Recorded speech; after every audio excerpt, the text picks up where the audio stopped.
Hello તાલીમાર્થી મિત્રો, અંગ્રેજી ભાષાના શબ્દ શીખવાનો આજ 35મો દિવસ છે. તો ચાલો શબ્દ શીખીએ.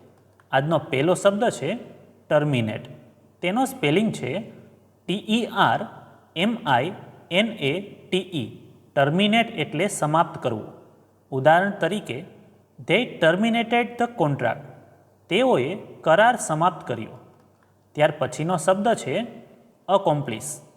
તેનો સ્પેલિંગ છે ACCOMPLISH.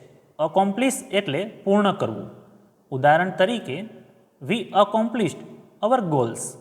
અમે અમારા લક્ષ્યો પૂર્ણ કર્યા. ત્યાર પછીનો શબ્દ છે ડિસ્ટ્રીબ્યુટ. તેનો સ્પેલિંગ છે DISTRIBUTE. ડિસ્ટ્રીબ્યુટ એટલે વહેંચવું. ઉદાહરણ તરીકે, the manager distributed the task. મેનેજરે કામ વહેંચ્યા. ત્યાર પછીનો શબ્દ છે ગોલ. તેનો સ્પેલિંગ છે GOAL.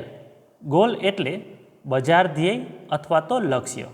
ઉદાહરણ તરીકે, set a goal for the project. Project માટે ધ્યેય નક્કી કરો. ત્યાર પછીનો શબ્દ છે ટાર્ગેટ.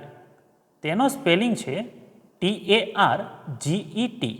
ટાર્ગેટ એટલે લક્ષ્યાંક. ઉદાહરણ તરીકે, we must reach the sales target.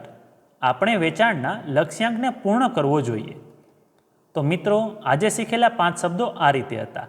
Terminate એટલે સમાપ્ત કરવું, અકમ્પ્લિશ એટલે પૂર્ણ કરવું, ડિસ્ટ્રીબ્યુટ એટલે વહેંચવું, ગોલ એટલે લક્ષ્ય અને ટાર્ગેટ એટલે લક્ષ્યાંક.